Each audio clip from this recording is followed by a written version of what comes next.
Всем доброе утро, друзья. Время 7:20, 7:30. И по утрам сейчас рано встаю, в 6 утра встаю, детей в 7 провожаю в садик, даже без 5-7.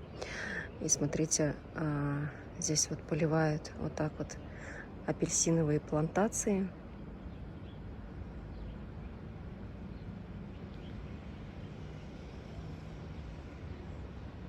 Там даже ходят мужчины, которые вот, ну, там контролируют что-то. Короче, как-то вот пускают воду и по краям как-то вот так вот поливают. Вот. В общем, что хотела сказать. На улице уже прохладно становится, прям заметно.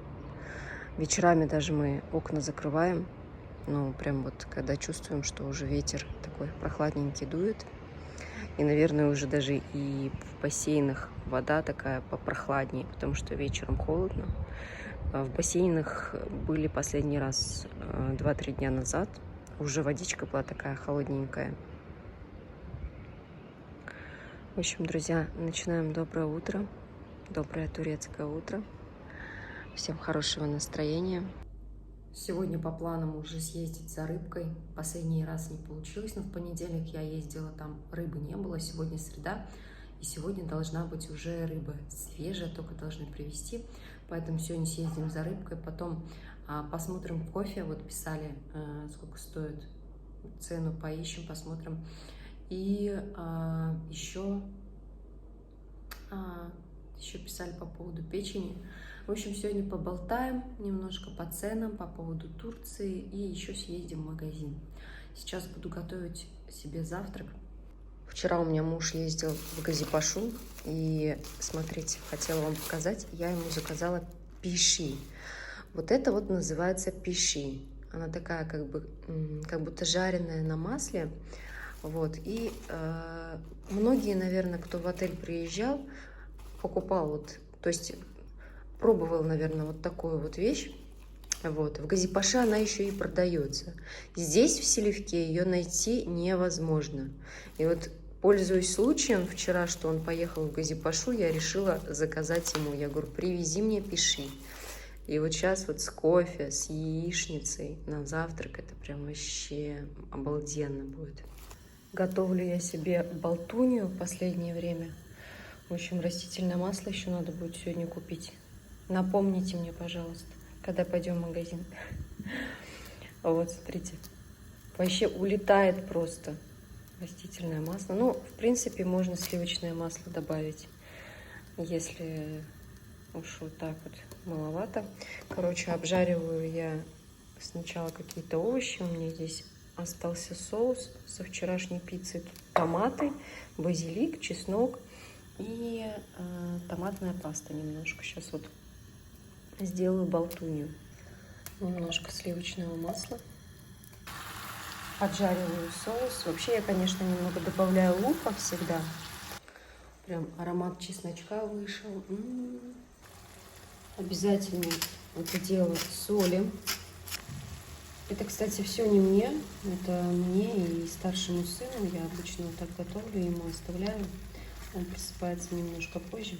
Но если как бы я для себя только что-то приготовлю, то, конечно же, ему потом, когда он встает, заново приходится готовить.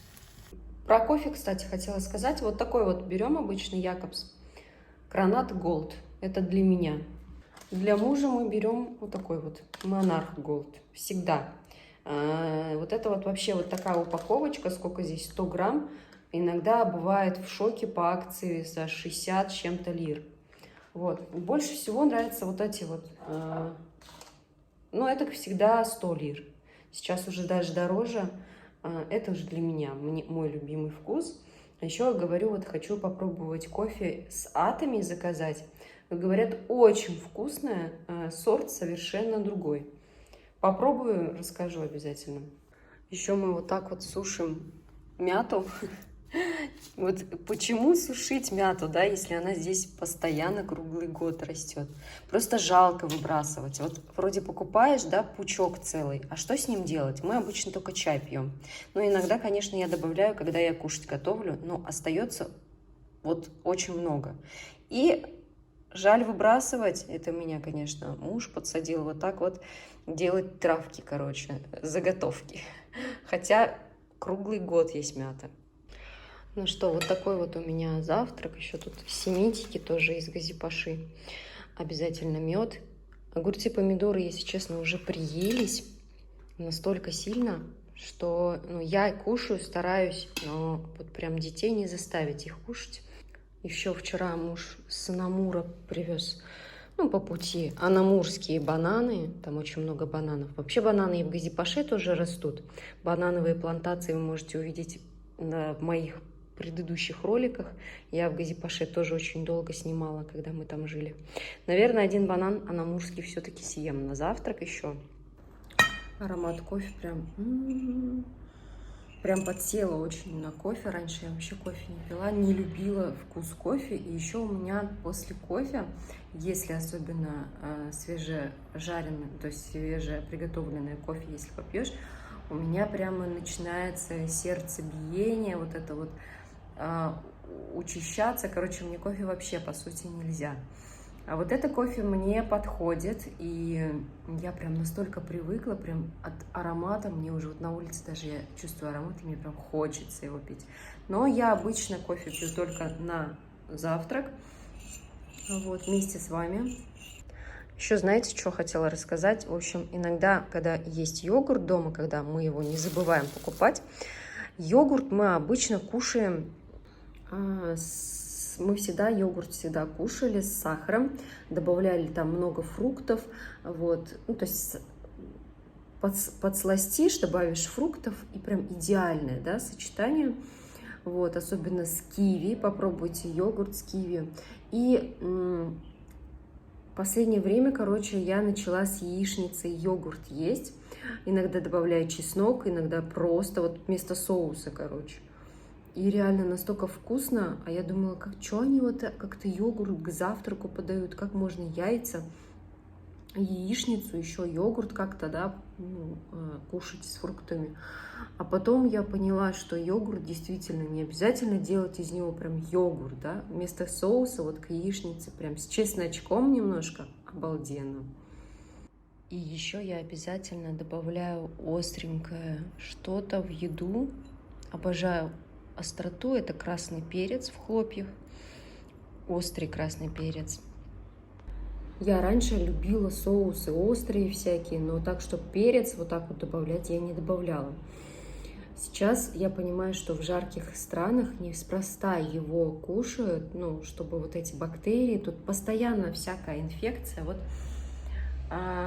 недавно у сына гланды опухли, вот у старшего, да, пошли они в больницу с Русланом. Я говорю, смеюсь, у него гланды опухли. Реально, вот он, короче, под кондиционером был, что-то там, а потом ходил на качалку, там занимался тоже под кондиционером. И вот эти гланды у него опухли. И, в общем, я смеюсь, я говорю, сейчас пойдете, говорю, в больницу, опять скажут инфекцион. И что вы думаете, они приходят? Я говорю, что сказали? Инфекцион. То есть здесь настолько привыкли, что здесь инфекция постоянно, и вот, наверное, вот это вот перец острый, он вот эту инфекцию как раз-таки и, предотвращает, попадание какой-то там легкой инфекции, чтобы не было, вот. А еще я пью с утра куркуму и ним каждое утро натощак, то есть я не перестаю это пить, и тем самым мы очень редко болеем всякими инфекциями, про которые, кстати, очень часто говорят вот русскоговорящие, приезжие сюда. Они очень часто болеют, часто как бы вот этот вот понос, несварение, температура, короче, многие часто болеют реально. Так что кушайте острый перец и натощак с водой, ним, куркума, это прям идеальное. У меня даже на канале шортс есть, как я их делаю, как я их леплю из нима с медом и из куркумы с медом шарики. Сейчас покажу вам. Вот такие вот шарики из куркумы с медом, как из теста шарики лепите, то же самое. И из нима. Это вообще индийские листья. Я заказывала их. Кто вот сюда едет, я всегда заказываю, мне привозят. Оно есть на Озоне, на Wildberries, из Индии. Ним называется. Вот. И, в общем, вот это реально помогает не болеть в Турции. Ну все, я буду сейчас кушать. Приятного мне аппетита. И вам тоже, если кто-то завтракает вместе со мной. И я покушала. И вот села, думаю, давайте поговорим с вами. Давно мы с вами не разговаривали. И хочу обсудить. Вот вопросов много, да, пишут в личку. Очень много людей задаются вопросом, стоит ли приезжать в Турцию сейчас. Очень все подорожало. Уже очень много было в личку сообщений, что типа вот собираемся. Многие, кто-то с семьей собирается, кто-то в одиночку собирается. Мужчины, женщины в одиночку, семьи, муж с семьей, жена, то есть все пишут, все не знают, как бы не могут определиться, да. В основном, наверное, да, сейчас все-таки едут сюда, в Турцию, на работу, да, в основном, вот именно в Аккую. Меня знают, что многие смотрят и из Газипаши, потому что я в Газипаше снимала долгое время, и кто уже уехал из Газипаши, смотрят, продолжают. Кто из Газипаши сюда переехал на работу, тоже смотрит. Помимо этого, кто собирается сюда, в Селивке, я думаю, навряд ли меня смотрят те, кто вообще как бы собирается просто, да, там в Аланию куда-то. Возможно, конечно, и есть и такие, но сейчас в основном из Турции уезжают все те, кто как бы не работает тут, потому что в основном все, кто сюда приезжал, это изначально, да, вот если не считать Селивке, вот это вот, то это приезжали люди сюда, у кого есть заработок пассивный, да. Мы тоже также приезжали, у нас был как небольшой заработок пассивный, он нам даже хватал, то есть у нас были запасы свои еще. Кто на канале впервые, хочу сказать, что мы в Газипаше прожили 1,5 года, здесь мы живем в Селивке, это Мерсин, провинция Мерсин, начало Мерсина со стороны Газипаши, наверное, часа 1,5-2 от Газипаши, да, живем сейчас, и мы квартиру купили в Газипаше, и вообще мы как бы приехали сюда жить надолго, оздоравливаться, нам здесь как бы нравилось. Очень многие проблемы ушли со здоровьем. У младшего вот сына он очень сильно кашлял, мы не спали ночами. Это было, он сам по себе так бурно реагирует на все. То есть он всегда орал, кричал, помимо этого кашлял, задыхался. 2-3 раза в больницу попадал, и когда мы у себя в городе сходили вот к заведующему педиатрического отделения, большого такого, мы услышали такое, то, что нам сказали, у нас, говорит, такой же ребенок был, и его на море забрали. Ну, то есть мама, говорит, вышла за турка замуж, говорит, и она, говорит, типа его забрала. И с тех пор, говорит, у него все хорошо. Это, говорит, иммунитет так реагирует на всякие вот в воздухе, то, что летят, говорит, вот эти химические составы, на продукты, говорит. То есть это все, говорит, вот, в общем, химия. Из-за этого, говорит, аллергические реакции, кашель, и вот иммунитет настолько, говорит, бурно реагирует. У старшего у нас летом начиналась аллергия, он опухал, нос, вот это все тоже прошло у него. У меня были проблемы с ногами, у меня узловая эритема, но это типа связано с ревматизмом. То есть у меня как бы ноги болели, уставали, помимо этого такие узелки выходили, красные, потом как синьяк, вот они болели постоянно, и когда они обострялись, у меня еще температура тела поднималась. То есть если я на холоде долго нахожусь, у меня начинают очень сильно ноги болеть. Если я долго гуляю, долго хожу, у меня то же самое. То есть вот такие вот моменты. У мужа было очень много вот этих вот заболеваний, ну, то есть вот нос, постоянно насморк, то есть вот такие моменты, вот это все прошло, вот честно. Мы в больницу обращаемся очень редко, и в основном это инфекцион, как всегда, но мы стараемся как бы какими-то средствами эти моменты убирать. Ну, вообще, как бы очень редко болеем, честно, и не пьем мы столько таблеток, как раньше. Я сейчас очень часто принимаю БАДы, витамин С, это все изотами, да, я покупаю, потому что как бы я уверена в этих продуктах уже. И даже если сравнивать, все-таки сейчас вот в Турции, в аптеках очень дорого сейчас все стало. И даже вот эти вот какие-то витамины, даже сейчас заказывать из Южной Кореи напрямую с атами выгоднее, вот честно. Потому что там и по количеству, и по качеству намного лучше. Дальше. Короче, начала с одного, заканчиваю другим. В общем, хотела сказать, что многие сюда приезжают не только оздоровиться и работать. И те, кто приезжал сюда, вот даже те, кто в Алании, риэлтора, вот эти все люди, они постепенно начали уезжать. То есть, если даже имея ВНЖ, люди уезжают, но это значит что-то как-то не так. А почему не так? Потому что многим ВНЖ отменяют, многим не дают ВНЖ, и по сути нашим русскоговорящим риэлторам особенно здесь заняться-то особо нечем. И для жизни какой-то там пассивный доход, даже вот ютуберам, да, вот какой-то вот небольшой доход, он здесь уже не хватит. И многие, я знаю, уезжают в Таиланд. В Таиланде намного дешевле. И еда уже становится дешевле, и жизнь, но я не в курсе по поводу, можно ли там вообще как бы работать и какие условия, да, то есть это еще не изученный мир для меня, и поэтому, ну и вообще я про Таиланд смотрела видеоролик большой, и там как бы есть такие моменты, которые, конечно, нужно изучить сначала, законы есть такие строгие, что перед тем, как туда все-таки переезжать, нужно изучить эти законы, потому что да, все отлично, все хорошо, все супер, все на позитиве, все налегке, но не дай бог попадешься, да, вот этот закон, что-то не так сделаешь, не по-ихнему, и там, я не знаю, очень-очень строго все, почитайте, посмотрите.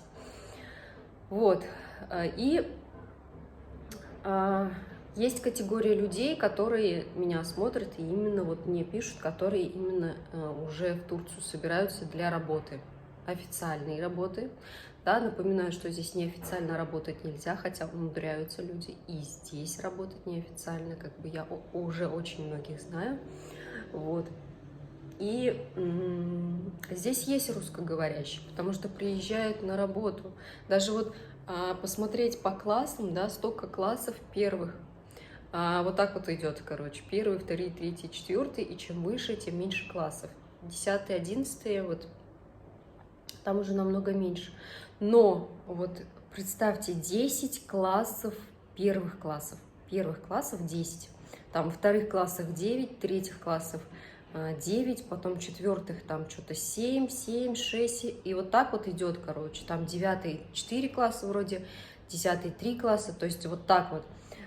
И это очень много так вот, если подумать, для одного города, да, ну, в Селевке входит и Ташуджу, и Атакент, и много таких райончиков, где поселяются русскоговорящие. Ну и, конечно же, на этих всех русскоговорящих нужны какие-то люди, которые будут с ними работать. Я сейчас имею в виду про тех, кто неофициально работает, да, то есть обслуживание какое-то, даже маникюр и все вот это остальное тоже как бы, да, здесь, то есть работа. Здесь есть работа, и здесь не работа, связанная не с недвижимостью, не там, я не знаю, какие-то там, что еще может быть. Здесь, короче, в сфере услуг, вот как бы есть работа. А здесь нету работы там в отелях, то есть здесь только для турков отели, вот здесь вот близлежащие. Ну нет, не только для турков. Я слышала речь и англичан, и немцев, то есть есть как бы тут и такие. Вот. Но русскоговорящих, чтобы в отеле отдыхать, ну мы как бы в отель особо ну, были мы вот, кушали, заходили в отель на Каскалесе, в основном все турки, там еще какие-то там народы, но русскоговорящих мало. То есть здесь не отельный вот этот вот бизнес, да, то есть здесь для русских, я имею в виду, больше вот в сфере услуг можно как бы работать тем, допустим, кто приезжает там со своим мужем, муж там на кую устраивается, вы можете вот, да, но это грозит вам депортацией 100%. Я как бы издалека начинаю, и потом буду вот самое как бы обсуждать главное, да. Вот, в общем, люди пишут, люди приезжают, люди хотят приехать, обещают многим зарплаты. Зарплаты в Акую платят, хорошо платят. То есть нету так, чтобы там на месяц-два задержали. Может быть, там по несколько дней, возможно, это как бы везде есть, да, задержка на несколько дней, да, то есть прям день в день могут не дать, то есть всякое может быть, там же как бы все равно, в общем, не буду вот в это вдаваться в подробности, потому что это конфиденциальная информация, но зарплату платят, то есть если вот вы переживаете, что зарплату не платят, пока платят, пока нормально все. И зарплата, вот очень много с кем разговаривала, да, вот в основном даже с Питера приезжают, говорят, что зарплаты в Питере небольшие, что здесь хорошие зарплаты, понимаете? То есть люди приезжают, многие, подзаработать, даже с детьми. Даже с детьми они сюда приезжают, говорят, что вот работали в Питере, да, вот такой организации, вот как бы работы не стало, и мы решили вот на такую хорошую зарплату сюда приехать. Вот представляете, да, то есть зарплата для Питера типа здесь хорошая. Не знаю, но есть, которые приезжают сюда и говорят, что ну, мы не можем здесь находиться.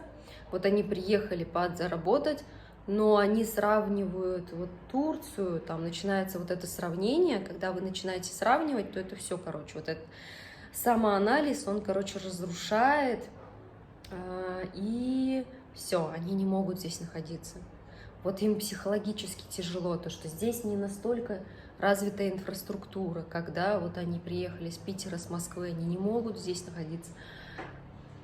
Да, понимаю, многим климат не подходит, вот жару не переносит. Вот это понимаю, да, вот попробовали, приехали, уезжают. Вот, есть люди также, как и мы, оздоравливаться сюда приезжают, любят Турцию, любят климат, любят море. Например, как из Челнов, да, мы сами вот тоже из Набережных Челнов, из Татарстана. И я недавно снимала ролик в Ташуджу, море снимала, и там засняла, как люди плавают. Оказалось, что это вообще из моего родного города, да, откуда мы приехали, из Набережных Челнов.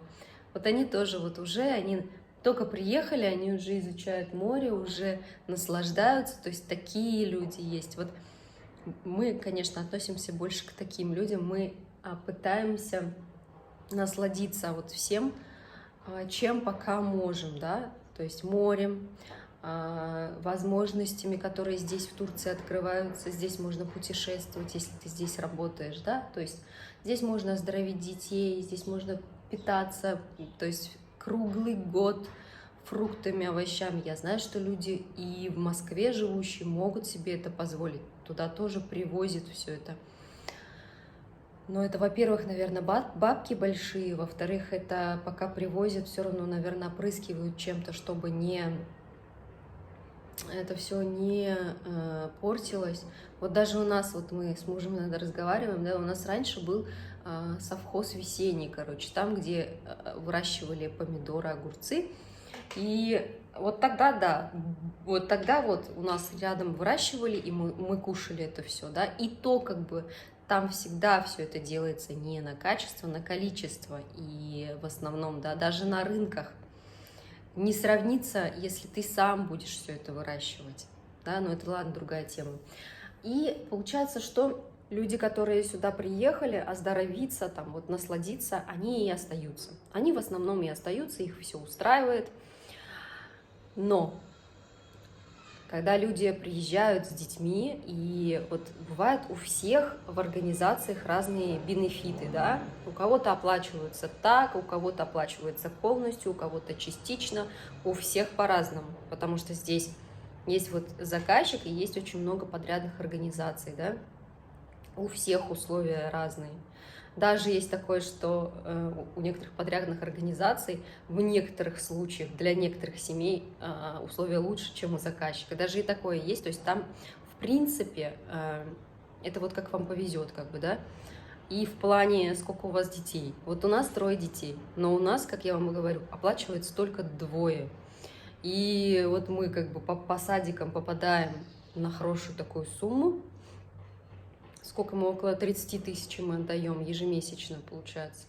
Ну, хотя бы так. А то вот подняли недавно садик, и мне пришлось искать подешевле, потому что еще дороже сделали. То есть здесь как? Здесь люди пользуются моментом, сам же народ этого города, очень сильно поднимают жилье, аренду.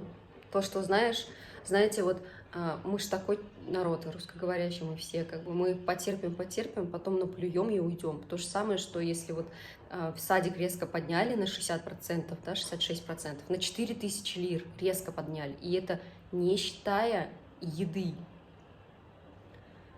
Конечно же, если ты будешь из кармана это платить своего, а не организация полностью будет оплачивать, конечно же, ты уйдешь.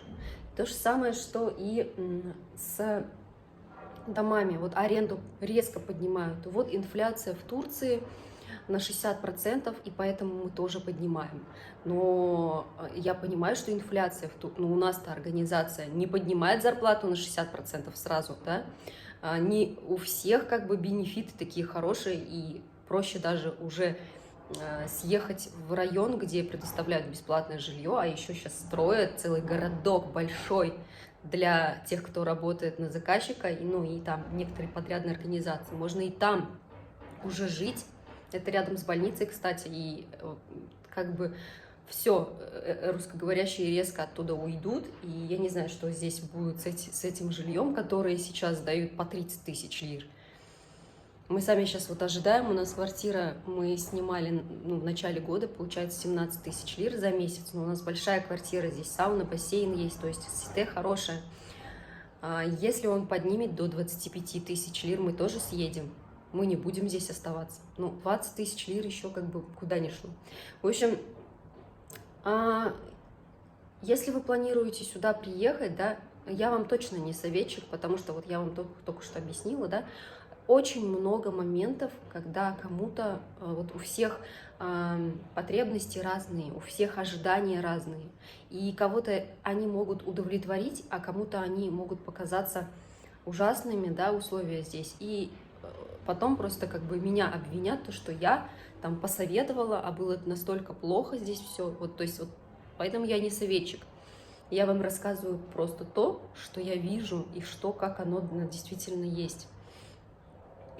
Также вот приезжают люди из Москвы, они как бы не жалуются на цены. Почему? Потому что в Москве цены, допустим, дороже, чем у нас в Татарстане, да? И кто приезжает вот из таких городков, не из столицы, там, не из Питера, не из Москвы, и для них как бы немножко дороговато здесь. Я сейчас вообще не говорю про мясо, про что тут еще дорогое. Про мясо, вот мясо здесь дорогое, действительно. Я говорю помимо мяса. Вы сами видите, я постоянно снимаю видеоролики, и я стараюсь передать все цены. Вот как-то так. Действительно, очень намного дороже стало сейчас. Я понимаю, что лира тоже, инфляция, да, то, что вот лира падает, это все взаимосвязано, да, я понимаю даже почему, да, вот лира резко упала в тот момент, как бы, да, я об этом сейчас озвучивать это не буду, но я это все моменты понимаю. Сейчас она, кстати, немножко вот, да, держится, да, как бы, и даже вот сколько она уже стоит, так 2,6, 2,7, продукты все равно дорожают, то есть и есть такое, то, что и как бы даже исходя из того, что лира вроде вот стоит, не сильно колеблется, не сильно падает, все равно продукты дорожают. Я понимаю, почему продукты дорожают, потому что и зарплаты растут. Вот как вам сказать, здесь как бы, да, и минимальная оплата труда, да, тоже как бы выросла, но она никак не взаимосвязана с нашей зарплатой. Наши зарплаты, да, они тоже как бы, да, конфиденциальная такая информация, не могу вам озвучить, но она не растет как бы так же, как и зарплата вот в Турции растет. Нет, поэтому люди некоторые, которые жили уже здесь, замечают вот эту разницу, как они на эту зарплату жили раньше и как сейчас. И они вот реально уже уезжают, есть такие, уезжают, как сказать, уезжают и находят, то есть такую, в ту же организацию устраиваются в России, да. Есть кто сейчас собирается в Венгрию, да, есть еще и такая возможность поехать в Венгрию работать. То есть вообще как бы, да, АЭС вот строят очень много где, и в Египте, и есть возможность ехать обратно в Россию, то есть там тоже как бы, да, работать. Но если в России, как бы, ехать в Россию, это нужна своя квартира, там уже вам никто не будет оплачивать, потому что вы граждане этой страны, и вы как бы сами себе уже жилье. То есть вот эти моменты нужно все учитывать. Вот, короче, как-то так. Пыталась вам объяснить прям детально все. Лично все, что я вижу. Какое-то, если свое мнение высказываю, я его, конечно же, не навязываю никому.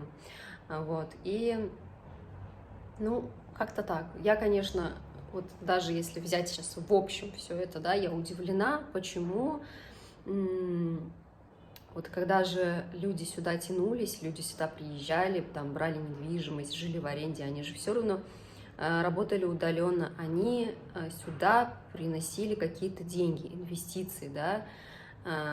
Ну, а люди сейчас начали уходить. Неужели как бы это вот, ну, уезжать? Неужели это незаметно для страны всей? Неужели как бы почему продолжается вот это вот то, что ВНЖ не дают, то, что как бы, ну, и квартиры особо не покупают. Ну, возможно, как бы, да, действительно покупают.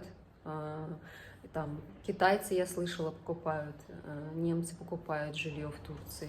Неужели как бы, ну, это настолько много, что это перекрывает вот эти вот моменты, допустим, с русскоговорящей же тоже как бы большой такой поток был, и его сейчас вот не стало, и даже уезжают. Неужели это вот, ну, незаметно? Возможно, конечно, все это будет переделывать, но цены, я думаю, что цены как бы они будут расти. И вот таким вот образом здесь как-то повышается качество жизни, что ли, за счет того, что зарплаты поднимаются. Хотя вот если взять Таиланд, да, там настолько дешевая еда, и это никаким образом не влияет на страну, то есть, в общем, не знаю. Короче, вот такие вот моменты мне стали сейчас интересны, я вот сейчас вот об этом всегда задумываюсь, и мне очень интересно вообще, что будет в будущем именно в Турции, возможно ли будет вообще здесь жить. Вот. Мне страна нравится, я люблю природу, я люблю климат, я люблю, что есть доступность, вот возле моря живем, к морю можно. Я люблю Средиземное море. Я вообще люблю этот народ, потому что этот народ близок к нам. У нас язык татарский, мы татары, мы мусульмане, и даже вот традиции, они одинаковые. И с людьми я уже общаюсь, да, как вот на своем родном языке даже. И люди мне здесь как бы нравятся, да, мне все нравится, но вот эти моменты, вот с тем, что вот эти законы, ну, не знаю, ну, в общем, я буду за этим следить, буду об этом говорить, рассказывать. Ну, а сейчас поедем магазин. Посмотрим, сколько стоит вот это кофе, которое просили посмотреть. Посмотрим, сколько стоит печень. И съездим за рыбкой. И, друзья, пришла я в магазин. Сейчас посмотрим мы с вами кофе. Сейчас, где же оно продается, которое мне писали. Так, кофе Мехмед Эфенди называется. Ну, я так понимаю, вот это, но в банке. Но все же, смотрите, 100 грамм 45 лир. А в банках не вижу. Вот, но я зайду еще, вот такой вот есть. Я зайду еще в другой магазин, потому что я сейчас езжу за канцелярией, друзья. И решила я канцелярию тоже купить вот в таких местах. Тут бывают хозяйственные всякие товары. И среди них можно и канцелярию найти, поэтому как бы буду искать здесь, потому что... Короче, ездила я сейчас со старшим сыном, ему нужна была срочно канцелярия, но и мы зашли в канцелярский товар, в канцелярию, Киртесия, короче, местная канцелярия, и охренели. Мы, конечно, купили, да, все ему в канцелярии, потому что у него как бы необычные запросы, и это все вышло на 630 лир. У него там пару тетрадей, пару ручек. И я просто охренела. Я говорю, давай, говорю, детям тоже посмотрим, насколько выйдет. В общем, на детей посчитали 6 тысяч с чем-то на двоих. То, что вот как бы по листку нам заказали. Я просто, короче, офигела над ценами. Я решила, короче, что сейчас я буду ездить лучше по таким вот магазинчикам, собирать все, что нужно, потом я в конце скажу, насколько это вышло, вот, но больше я в канцелярию вот так вот со списком никогда не пойду. И общалась с девчонками местными, они тоже сказали, что все покупают вот так вот в шоке, ВАЗ-101, часть там в одном месте, часть в другом месте, там всякие ватманы, всякие вот такие вот листы, там можно еще и зайти в канцелярию взять, да, отдельно, но чтобы со списком идти в канцелярию, в магазин канцелярский, Киртесия называется, не советую. Вот многие меня смотрят с детьми, кто сюда едет, закупайтесь в России. Оказывается, все так делают.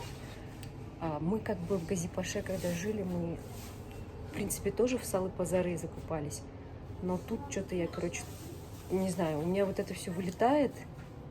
Я потом только вспоминаю, то, что, можно же было так. Так можно было, что ли? Вот так вот у меня начинается озарение. Хотя я так делала уже. Вот. И советую, не будьте как я. Сразу. Либо в России, либо вот по таким магазинчикам.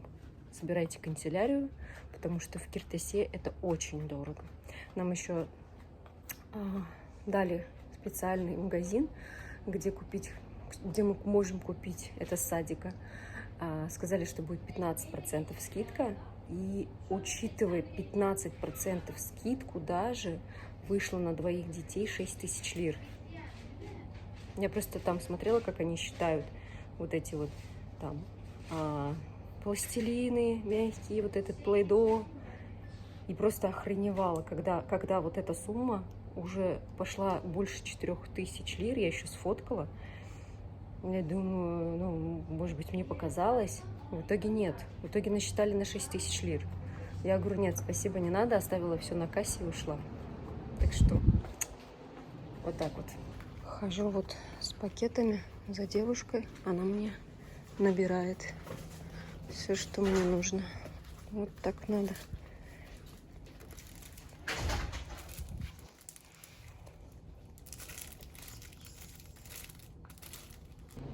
Единственный минус: на кассе люди подходят, и как бы ей нужно пробивать.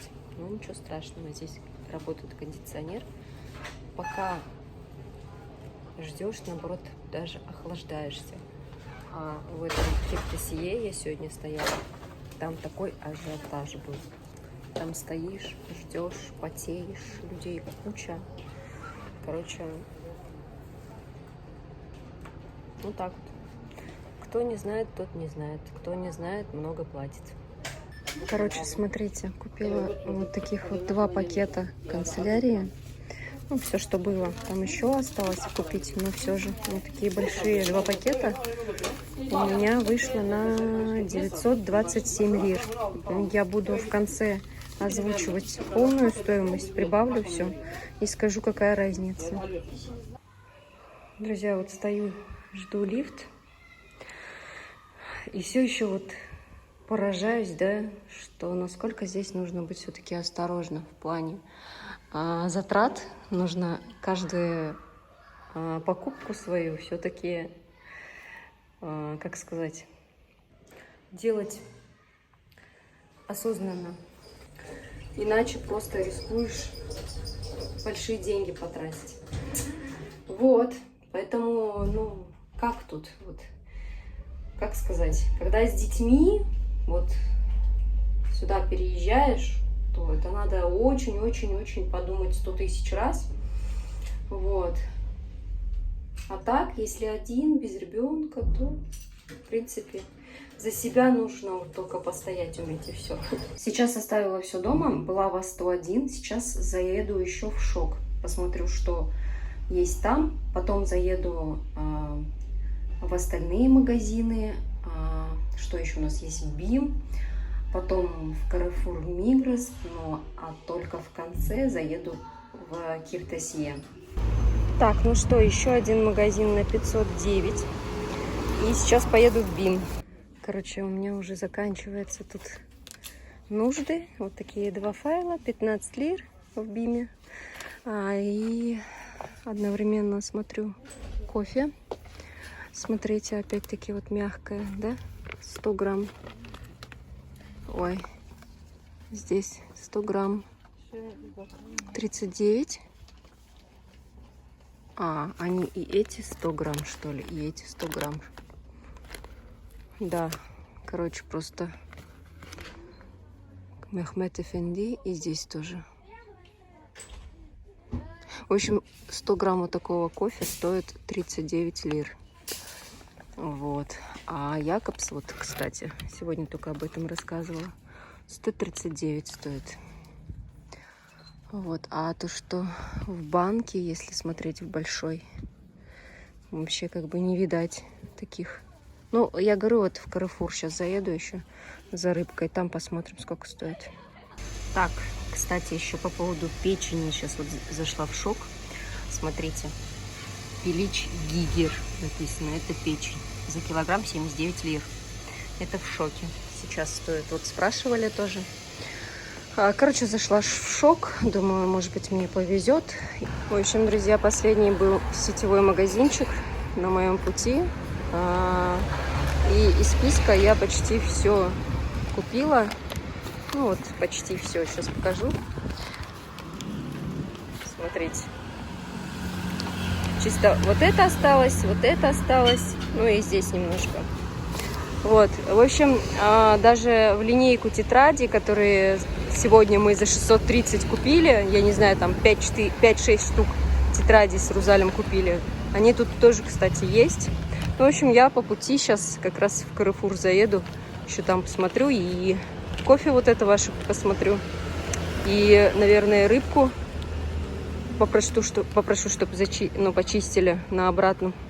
Заеду. В общем, как-то так. Так, и, друзья, Carrefour.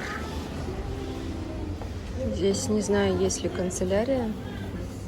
Так, но рыбку сегодня должны были привезти. Да, рыбку привезли. Давайте посмотрим по ценам.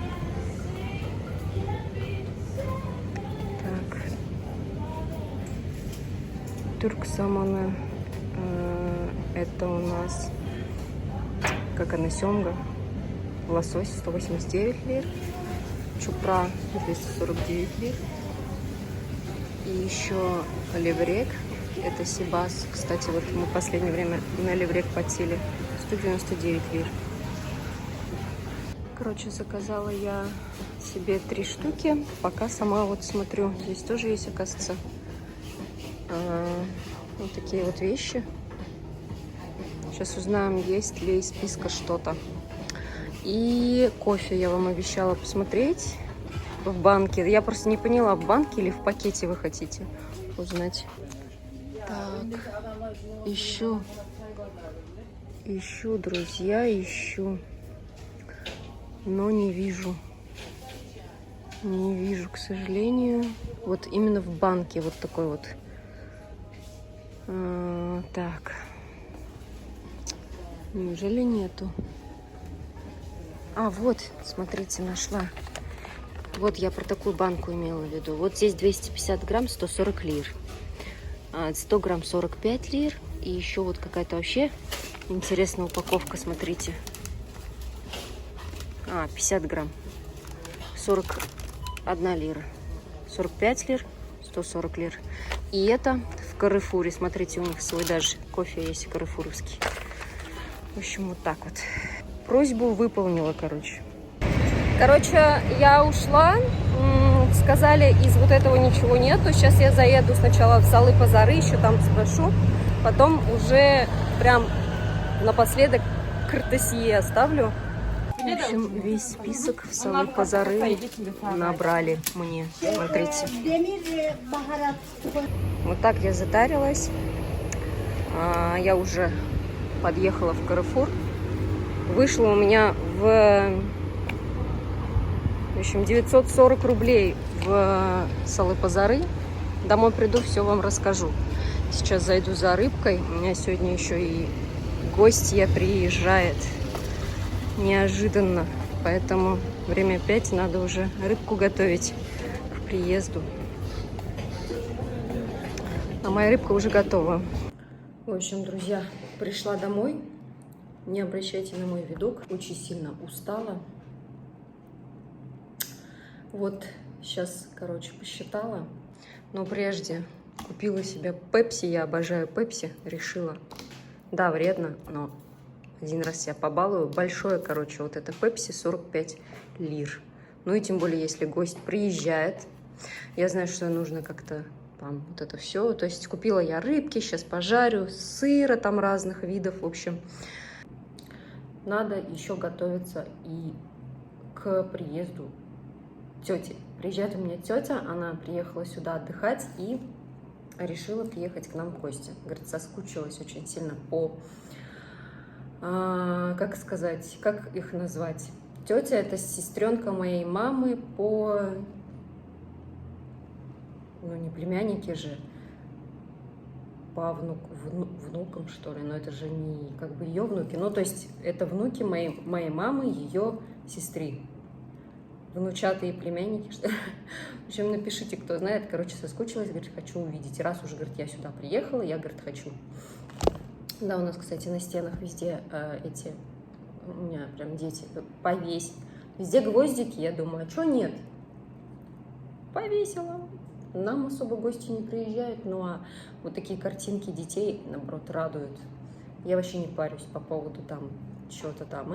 Конечно, хочу уют создать, да, в квартире, но все это финансы. А здесь в Турции финансы, вот они пришли, вот их уже и нету. Ну и возвращаясь к теме финансов, смотрите, в общем, у меня вот там вот вышло 6700, да, в первом сегодняшнем, который я не снимала, да, который посоветовал Садик, 6700 вышло. 600 лир это было Рузалю, то, что мы купили, в итоге мы их купили. 6100 я сказала, не надо, говорю, я попозже, если приеду, если не найду, приеду, я вот так сказала. В итоге из 6100 там примерно 2500 были книжки, это вот в списке последние были по канцелярии, 2500, и 3500 это была канцелярия. 3500, друзья. И просто вот сейчас вот я проездила, да, там Шок Бим купила поначалу, потом зашла в Салы-Пазары, кстати, в Салы-Пазары все до единого нашли. В общем, вышла, я сейчас посчитала, сначала 900, потом 500, потом 900, там, с копейками. В общем, я посчитала сейчас 2400, там 2390 с чем-то, 2400, друзья. Я в шоке. Реально, на 1000 лир дешевле. Все то же самое. Я вот даже посмотрела сегодня, что там они туда засовывали. То же самое я купила. Тоже вот эти большие картоны. Вот все вот то же самое. 1000 лир это 2600 рублей. Сейчас вот лиру смотрела, 2,62. Ну, 2,620 пусть будет. Вот, а еще даже там на 1100 где-то дешевле даже вышло. То есть настолько дешевле, если реально вот так вот осознанно все как бы обдумав делать, а не вот так как бы деньги шаляй-валяй. Так что вот заканчиваю эту тему денег и объясняю еще раз тем, кто сюда едет, то, что вот нужно купите в России, да, вот даже канцелярию. Вот попросите, какая канцелярия нужна, купите там. Многие так делают, оказывается. Если не купили, то вот, пожалуйста, сетевые магазины и салы-базары. Это намного дешевле, чем в Киртесье. По поводу продуктов, по сути, также. Если брать вот эти для русскоговорящих вот эти продукты, сметана, вот этот Мигросе, все вот этот хлеб даже элементарно, тоже дороже. Если покупать вот то, что отовариваются сами турки, вот в местных этих пекарнях, дешево. Я вам показывала вот в прошлом ролике, сколько вот этот пиде стоит 10 лир, по сути. Большой, на всю семью хватает, берешь 2, наедаешься. А тут маленький хлеб, который мы уже покушали, ну да, вкусный, похож на наш черный хлеб, но 60 лир, вот как бы тоже. Сметана, творог, Мигросе, вообще просто дорогие.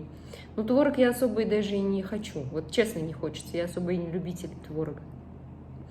Но сметану как бы мы пользуемся, и вот сюзьме сметана обычная, она вообще вкусная, обалденная, и вот там кто-то даже в комментариях писал, говорит, сколько лет жила в Турции, не знала, что есть сметана. Реально, говорит, сюзьме йогурт это сметана. Вот. Так что, друзья, хочу всем пожелать много-много-много денег, чтобы вы себе позволяли жить в роскоши, но вот все-таки тратили деньги осознанно. Вот. Всем пока!